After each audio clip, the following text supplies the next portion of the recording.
Hello दोस्तों, मेरे channel free school में आप सभी का स्वागत है। चूंकि दुनिया एक बड़े कठिन दौर से गुजर रही है और दो बड़े युद्ध वर्तमान में चल रहे हैं और अनिश्चितताओं के बादल पूरी दुनिया पे मंडरा रहे हैं। ऐसी स्थिति में जो अनिश्चितताएं भरी हुई है आने वाले समय के लिए, इसी के संबंध में ये आज मैं अपना वीडियो लेके आया हूं। आज हमारी दुनिया में दो मोर्चों पे भीषण युद्ध चल रहे हैं। एक रशिया वर्सेस यूक्रेन एंड दूसरा जो पिछले 10 दिनों पहले चालू हुआ, इजराइल वर्सेस हमास।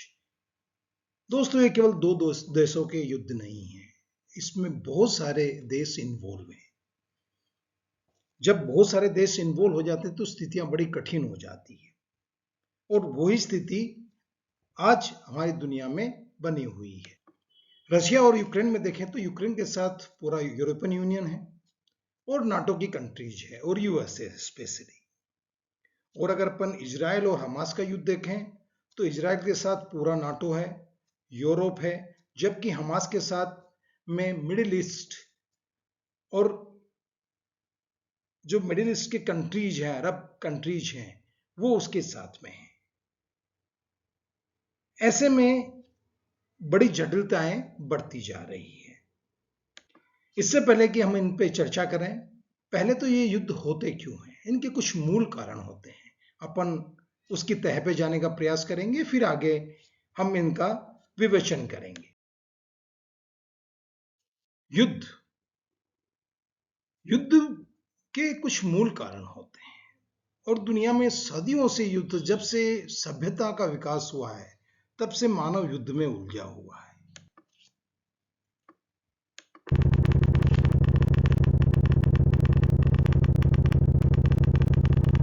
अगर हम सबसे पुराने वार की बात करें तो हम अगर अपने रामायण काल में देखते हैं और महाभारत काल में देखते हैं तो लगभग आज के 5000 साल पहले रामायण काल में राम और रावण का युद्ध हुआ और उसके पश्चात लगभग 2500 साल पहले बिफोर क्राइस्ट, ये जो समय है बिफोर क्राइस्ट है, बीसी के पूर्व महाभारत काल में महाभारत का युद्ध हुआ। ये दो बड़े युद्ध थे जो कि धर्म युद्ध कहलाते हैं।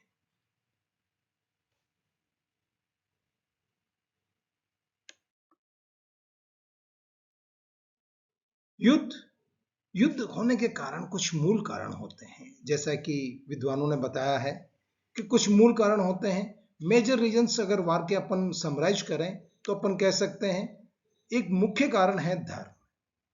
लोगों की आस्थाएं जब टकराती है तो उनमें धर्म के कारण युद्ध होते हैं। सेकंड आपका जो आता है इसमें राष्ट्रवाद। जब आप उसके देश के प्रति जब खतरा होता है या उसमें राष्ट्रवाद की भावना उत्पन्न होती है तो ये युद्ध का रूप ले लेती है। तीसरा आप देखिए कंपटीशन फॉर द रिसोर्सेज, प्रतिस्पर्धा, संसाधन अर्जित करने और श्रेष्ठ सिद्ध करने की चाहत।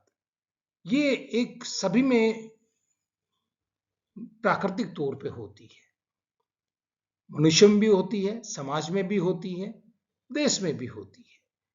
जब प्रतिस्पर्धाएं होती है तो आगे चल के जब प्रतिस्पर्धा बहुत ज्यादा एक स्ट्रेस का रूप ले लेती है तो वो युद्ध में परिवर्तित हो जाती है। चौथा कारण जो एक जाना गया है, jealousy and desire of power, ईर्ष्या और शक्तियों की चाहत।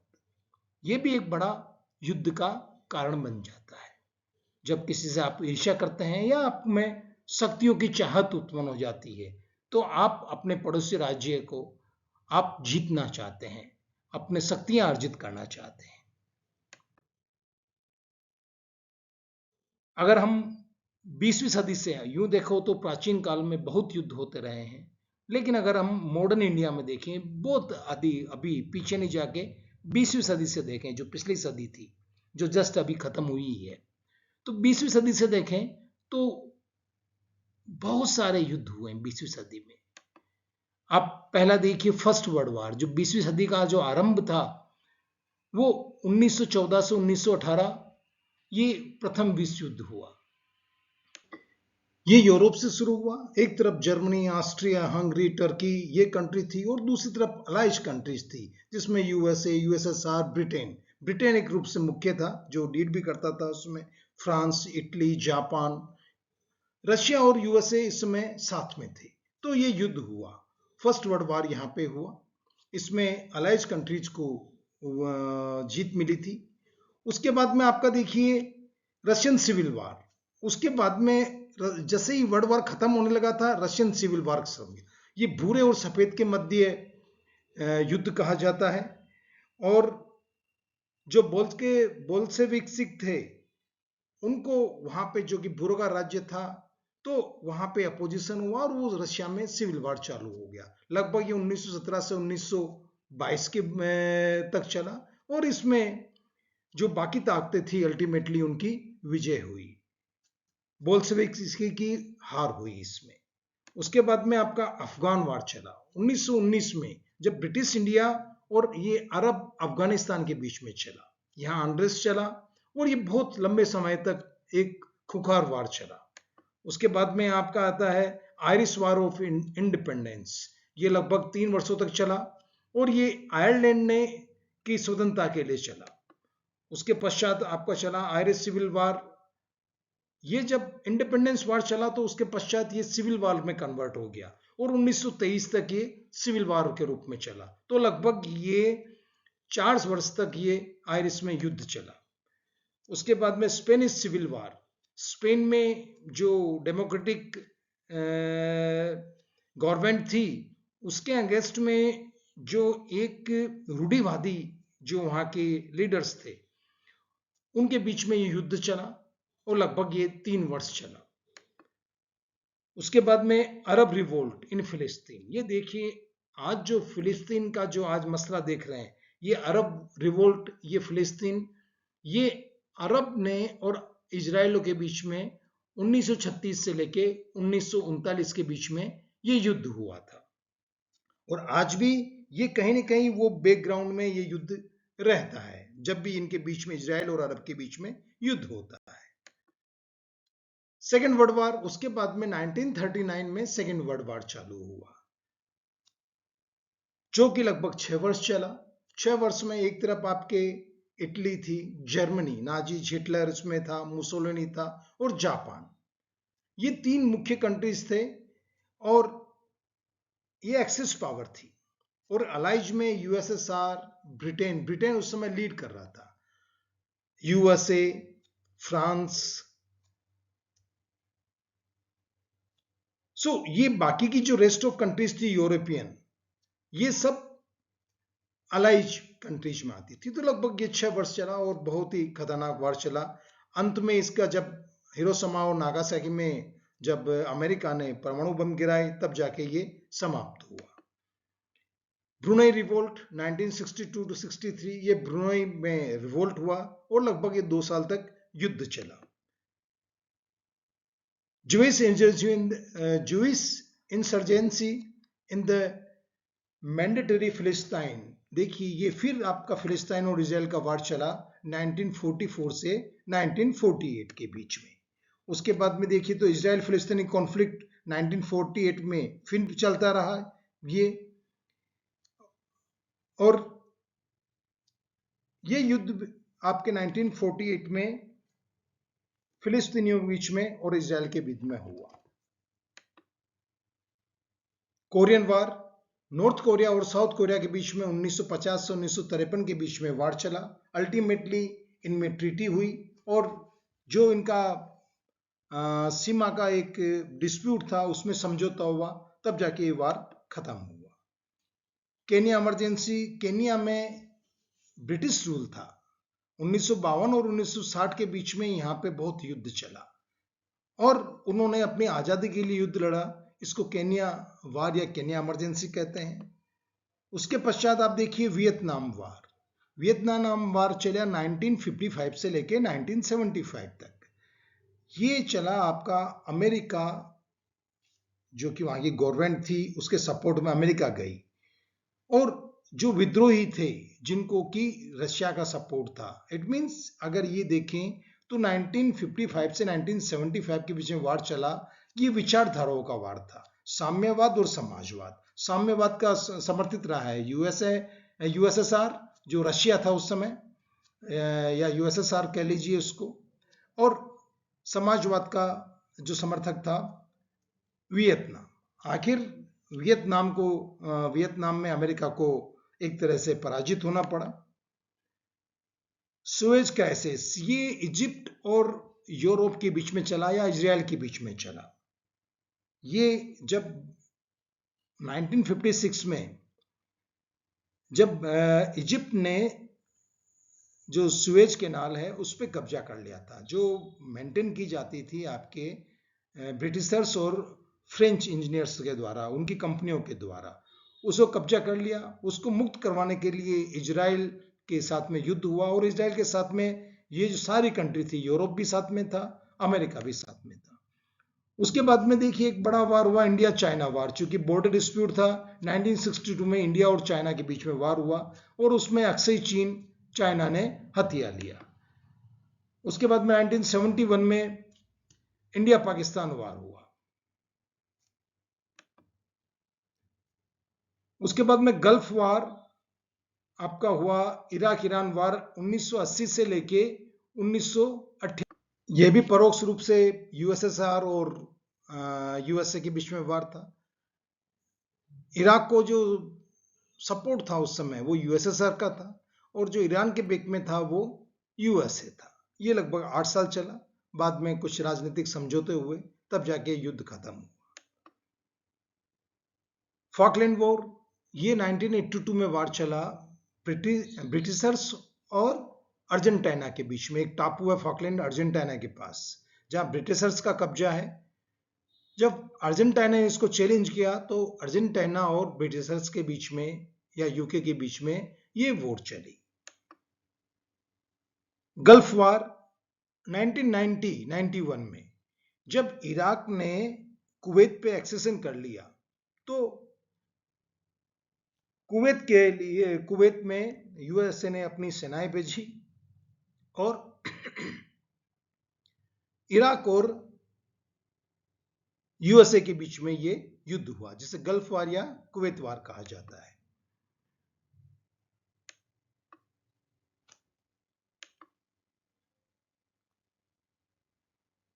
ये सीरिया लियोन सिविल वार, ये सीरिया में काफी टाइम तक सीरिया चला। बोस्निया हर्जगोविना वार 92-95 के बीच में, ये दो जो राज्य हैं इनके बीच में लगभग 3 साल तक युद्ध चला। वार इन अफगानिस्तान 2001 से 2014, ये बेटर कहें कि 2019 तक रहा तो कहेगा, क्योंकि पहले इसमें जो एक्सेशन था वो रशिया ने किया, बाद में अमेरिका ने विरोध किया, बाद में अमेरिका ने एक्सेशन किया, और अल्टीमेटली अभी जो बिफोर लास्ट ईयर यूएसए इसको छोड़ के चला गया, और वर्तमान में भी तालिबान राज्य कर रहा। लेकिन ये अस्थिर क्षेत्र है, आज भी यहाँ पे छिटपुट लड़ाइयाँ चलती रहती है। इराक वार 2003 से 2011, ये इराक वार आपके जब यूएसए ने इराक पे हमला किया तो ये इराक वार चलिया। उसके बाद में आप देखिए लीबिया कॉन्फ्लिक्ट, ये चलता रहता है। सीरिया असद सरकार के वहाँ पे कॉन्फ्लिक्ट चलता रहता है। यमन कॉन्फ्लिक्ट चलता रहता है, यमन और वहाँ के विद्रोहियों के बीच में। और ग्लोबल कोलिएशन डिफीट द आईएसआईआई, ये सीरिया इराक के जो मध्य में जो एरिया है वहाँ पे आईएसआई का डेवलपमेंट हुआ, और आखिर यूएसए और यूएसएसआर ने मिलके इनको डिफीट हराया। तो हमेशा युद्ध चलते रहे हैं। आप ये देखिए लगभग 30 युद्ध ऐसे हुए हैं जो 2000 या 20वीं सदी के बाद में हुए हैं। तो ऐसा में युद्ध कोई नई चीज नहीं है, लेकिन युद्ध की जब तीव्रता होती है तो खतरा उसके अनेक बढ़ जाता है। जब वर्ल्ड वार फर्स्ट और वर्ल्ड वार सेकेंड जब हुए थे तो लाखों आदमियों ने अपनी जान गंवाई, और अर्थव्यवस्था विभिन्न देशों की बिल्कुल बैठ गई। उसके बाद में पुनरुत्थान में काफी समय लगता है। अभी वर्तमान में जो मेजर पावर देखें वर्ल्ड में, तो मेजर पावर आपके पास है, वो कहीं ना कहीं युद्ध में उलझे हुए हैं या युद्ध की कगार पे खड़े हुए हैं। जो अभी की चिंता की बात है वो यही है कि जो मेजर पावर है दुनिया में अभी, या तो वो वार में इन्वॉल्व है या वो युद्ध की कगार पे खड़े हुए हैं। जैसे आज यूएसए ने अपने 3 बेड़े इजराइल के सपोर्ट में भेज रखे हैं। तो जो 3 पावर हैं वो देखिए, पहले पावर कौन कौन सी है। यूएसए, जो कि एक महाशक्ति है विश्व की, ये आपके यूक्रेन वार में भी उलझी हुई है, ये आपके इजराइल वार में भी इन्वॉल्व है। सेकेंड आपके रशिया, रशिया यूक्रेन के साथ में पिछले लगभग 1.25 वर्षों से ये गहन युद्ध में उलझा हुआ है। चाइना, चाइना आप ये देखिए कि आए दिन ताइवान के साथ में या ब्लैक सी को लेके या जापान के समुद्री कालों को लेके इसका डिस्प्यूट होता रहता है और इसने अपनी आर्मी और वहां पे तैनात कर रखी है। तो इट मीन्स जो 3 महाशक्तियां हैं अभी, वो तीनों की तीनों युद्ध के बहुत करीब है। रशिया तो डायरेक्ट इन्वॉल्व है और अमेरिका अप्रत्यक्ष रूप से इन्वॉल्व है और चाइना युद्ध की कगार पे खड़ा हुआ है। ऐसे में आज की स्थिति बड़ी भयावह हो जाती है। अगर आप ये देखेंगे तो अभी रशिया क्या चाहता है?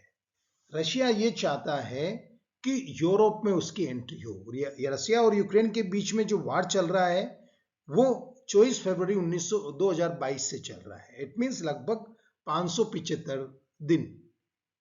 और इसमें यूक्रेन का बहुत बड़ा नुकसान हुआ। यूक्रेन के साथ में बेलारूस है यहाँ पे, और कहते हैं कि चाइना अप्रत्यक्ष रूप से, नॉर्थ कोरिया अप्रत्यक्ष रूप से इसका सपोर्ट करते रहते हैं।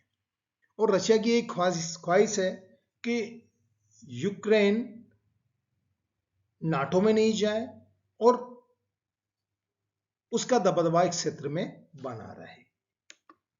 उसके बाद में देखिए इजराइल, ये जो कि 10 दिन पहले युद्ध चालू हुआ। गाजा स्ट्रिप, गाजा स्ट्रिप से हमास, जो कि गाजा स्ट्रिप पे नियंत्रण है हमास का, वो एक फिलिस्तीनी गुट है, ने इजराइल पे अटैक किया। और अटैक भी ऐसा किया कि उसकी सारे सिक्योरिटी सिस्टम फेल हो गए। लगभग 700 आदमियों को उसने मार दिया और 200 आदमियों का उसने बंधक बना लिया। इजराइल चूंकि एडवांस कंट्री है और वो यूएसए का बहुत करीबी साथी है, नाटो का सदस्य तो नहीं है लेकिन करीबी साथी है। तो जितनी भयावहता आज इस युद्ध में देखी जा रही है, पिछले जो आपके 50 साल में युद्ध हुए हैं, इतनी भयावहता किसी में नहीं थी। यही जो इसका डिग्री है, द वार डिग्री, यही एक बड़ा चिंता का सबब है। इसके जो हमास के पीछे आप देखिए तो इजिप्ट मोर और लेस प्रत्यक्ष रूप में अभी न्यूट्रल है। जॉर्डन, सीरिया, लेबनान, ईरान, और ये जो कंट्री है ये प्रत्यक्ष रूप में हमास के साथ है। सऊदी अरब मोरल रूप से अभी तक हमास के साथ रहा है। टर्की भी मोरल रूप से हमास का साथ रहा है। टर्की नाटो का सदस्य है लेकिन टर्की हमास के साथ है। तो एक नेक्सस पावर है। इट मीन्स यहाँ पे 5-6 कंट्री है जो इजराइल के चारों ओर हैं और वो इजराइल के खिलाफ है। तो ऐसे में इस युद्ध की तीव्रता बहुत बढ़ जाती। पहले भी 1973 आए जहां तक के है, 73 में एक युद्ध हो चुका है, जबकि 3 कंट्रीज ने मिलके इस पे युद्ध इजराइल के साथ में युद्ध कर लिया था। तो पहले भी ये युद्ध हो चुका था जिसमें कि इजराइल विनर रहा था। अभी ये युद्ध बहुत गहन चल रहा है। अब इजराइल ने अपनी सेनाएं गाजा में, थल सेनाएं गाजा में प्रवेश करवा दी है। देखिए अब क्या होता है, क्योंकि गाजा की गलियों में स्ट्रीट फाइट होगी, ये आसान नहीं होता है जीतना। आपका एयर रेड करना बड़ा आसान होता है।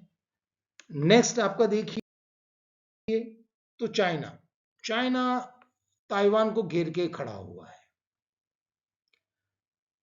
गाय बजाए यूएसए भाग भाग के जाता है और चाइना को रोकने का प्रयास करता है। इधर जापान को लेके, जापान के जो सी है उसको लेके भी आपके चाइना के साथ डिस्प्यूट चल रहे हैं, तो वहां पे भी उसकी सेनाएं एक्सरसाइज करती रहती है और वहां एक दूसरे को वो आंखें दिखाते रहते हैं।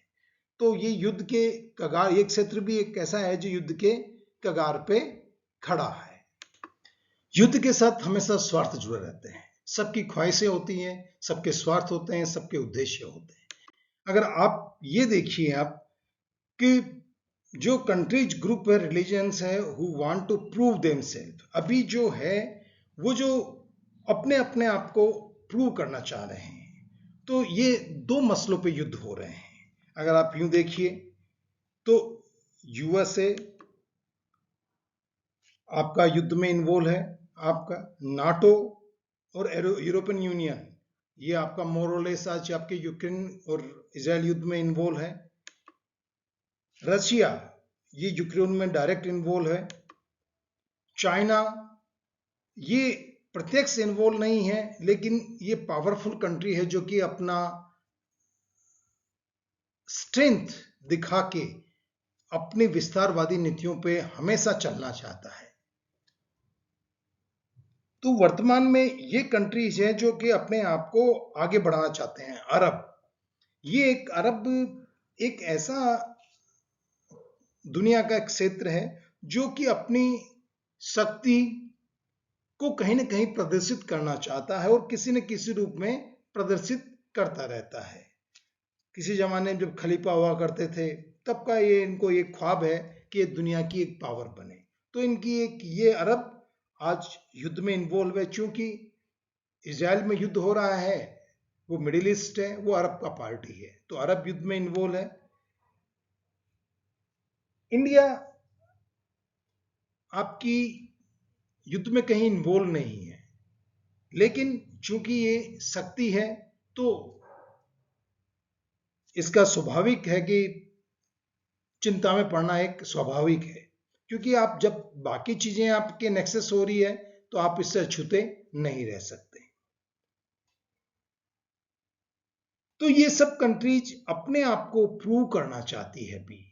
जो ये सब क्यों लड़ रहे हैं, यूएसए, नाटो, रशिया, चाइना, अरब, इंडिया अपने आप की ताकत को प्रूव करना चाहते हैं, ये सिद्ध करना चाहते हैं कि हम ताकतवर हैं। सेम टाइम अगर आप ये देखिए तो धर्म में भी यहाँ डिस्प्यूट चल रहा है। क्रिश्चियनिटी, इस्लाम, जूज, बौद्ध एंड हिंदू, ये धर्म में कहीं न कहीं पे हमेशा प्रतिस्पर्धा इन धर्मों के बीच में रहती है और ये भी हमेशा युद्धों के साथ में जुड़ी रहती है। तो वास्तविक में अगर हम यूं देखें तो आज के जो ये तो आपके लंबे समय तक के जो प्रूव करना एक लंबे समय का उद्देश्य हुआ, लेकिन वर्तमान में डिजायर, वर्तमान में आपके उद्देश्य और आपकी चाहत क्या है। रशिया ये चाहता है कि वो यूक्रेन पे कब्जा कर ले और यूरोप में उसका दाखिल हो जाए और दबदबा बढ़ जाए, क्योंकि किसी जमाने में पोलैंड, बुल्गारिया, रोमानिया उसके बहुत अच्छे मित्र हुआ करते थे, लेकिन आज इसकी स्थिति कमजोर है। तो ये अपनी स्थिति रशिया यूरोप में सुदृढ़ करना चाहता है, वो उसके लिए कुछ भी करने को तैयार है और इसीलिए उसने ये यूक्रेन से युद्ध होने का मूल कारण ये भी है कि यूक्रेन नाटो के साथ में संधि करने जा रहा था, नाटो से जुड़ने जा रहा था, जो रशिया को कतई मंजूर नहीं था और मंजूर भी नहीं होगा। तो रशिया लिहाजा यूरोप में अपनी एंट्री चाहता है, यूरोप में अपना दबदबा चाहता है। इधर यूएसए, जो यूएसए है, बिकॉज ये तीन महाशक्तियां हैं, Russia, USA and China. USA चाहता है कि मिडिल ईस्ट, अरब में उसका दबदबा बना रहे। उसके दबदबा बनाने के लिए जो सबसे मिडिल ईस्ट में जो कंट्री है वो इजराइल है। अभी इजराइल के ऊपर युद्ध हुआ है, ये मान के चल रहा है कि यूएसए के ऊपर युद्ध हुआ है। वो मिडिल ईस्ट को किसी भी हालत में छोड़ना चाहिए। सऊदी के साथ में बहुत अच्छे संबंध है उसके, कुवैत के साथ में अच्छे संबंध है, लेकिन ईरान, विशेष तौर से ईरान के साथ में उसके संबंध बहुत ही खराब है। और ईरान आज के समय में अरब में सबसे मजबूत राष्ट्र है। अफगानिस्तान अपनी अपनी समस्याओं से उठ नहीं पा रहा है, पाकिस्तान में फाइनेंशियल इकोनॉमिक क्राइसिस बहुत चल रही है, ईरान एक मजबूती से खड़ा है। यूएसए चाहता है कि ईरान को दबाना और इस क्षेत्र में अपना दबदबा बनाए रखना। उसका उद्देश्य है कि ईरान को परमाणु हथियार बनाने से भी रोके, और इस काम में पूरे में अरब में जो उसका एक पार्टनर है वो आपका पार्टनर होता है इजराइल। अतः वो इजराइल के लिए अभी वर्तमान में किसी भी हद तक जाने को तैयार है, वो युद्ध में इन्वॉल्व होने को तैयार है। साथ ही जो इस युद्ध में एक दूसरी जो पहलू है वो धर्म पहलू है, यहूदी और मुस्लिम्स का। ये भी एक चिंता में डालता है, क्योंकि जब धर्म इन्वॉल्व हो जाते हैं तो बहुत सारी कंट्री चाहते न चाहते भी युद्ध में इन्वॉल्व होना पड़ जाता है या हो जाते हैं। चाइना इधर, जब यूएसए मिडिल ईस्ट चाहता है, रशिया आपका यूरोप में अपना दबदबा चाहता है, तो चाइना अपना दबदबा चाहता है ईस्ट डायरेक्शन में, टुवर्ड्स द जापान, ताइवान, जो आपका ये हिंद महासागर या आपका प्रशांत महासागर है, उस क्षेत्र में अपना दबदबा चाहता है। तो इसने अपनी फौजें ताइवान को घेर के आज खड़ी कर रखी है। ये इसने अपनी फौजें जापान के इर्द गिर्द लगा रखी है। फिलीपींस सी में इसका डिस्प्यूट रहता है, साउथ चाइना सी में इसका डिस्प्यूट है। ये चाहेगा कि ये युद्ध इधर चले तो वो मौका देके वो भी यहाँ पे कब्जा कर ले। चूंकि भारत एक डेवलपिंग इकोनॉमी है, तो वर्तमान में भारत की ऐसी स्थिति नहीं है कि वो युद्ध में पड़े, और न उसकी ख्वाहिश है न उसकी आवश्यकता है। हिंदुस्तान अभी जो चाहता है वो इकोनॉमिक डेवलपमेंट चाहता है और अपने स्वाभिमान को प्राप्त करना चाहता है, जो कि उसने समय के साथ में चूंकि ब्रिटिशर्स का गुलाम रहा तो खो दिया। तो वो अपना स्वाभिमान वापस रिगेन करना चाहता है, क्योंकि पहले मुगलों का अटैक हुआ, फिर ब्रिटिशर्स का अटैक हुआ, तो गुलामी के काफी टाइम रहा। वो अपना स्वाभिमान वापस रिगेन करना चाहता है। ये अपने अपने उद्देश्य हैं। इन उद्देश्यों के लिए ये सत्य है कि रशिया, यूएसए, चाइना आज की डेट में किसी भी हद में जाने को तैयार है। अतः ये जो युद्ध है आसानी से कोई जीतेगा नहीं, लेकिन ये आसानी से खत्म भी नहीं होंगे। ये मान के चलिए अगर ये ऐसा होता है तो रशिया यूरोप में आएगा तो उसका दबदबा, सामरिक महत्व बढ़ जाएगा। यूएसए अरब में आ जाएगा तो उसका सामरिक महत्व बढ़ जाएगा। चाइना अगर प्रशांत महासागर में कोरिया, जापान, ताइवान पे अगर आपका कब्जा कर लेता है तो उसको उस क्षेत्र में चैलेंज देने वाला कोई नहीं होगा, उसकी सामरिक शक्ति बढ़ानी चाहिए। ये जो युद्ध हो रहे हैं वो अपनी सामरिक शक्ति बढ़ाने के लिए हो रहे हैं और अपनी स्ट्रेटेजिक जो पॉइंट है युद्ध के उनको अचीव करने के लिए हो रहे हैं।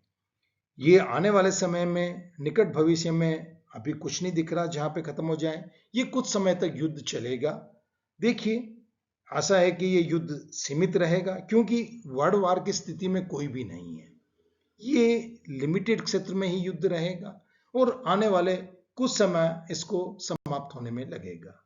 Thank you for watching my channel. आशा करता हूं कि युद्ध जल्दी समाप्त हो। थैंक यू, एंड मैं रिक्वेस्ट करूंगा कि और वीडियो देखने के लिए सब्सक्राइब करें। Thank you very much.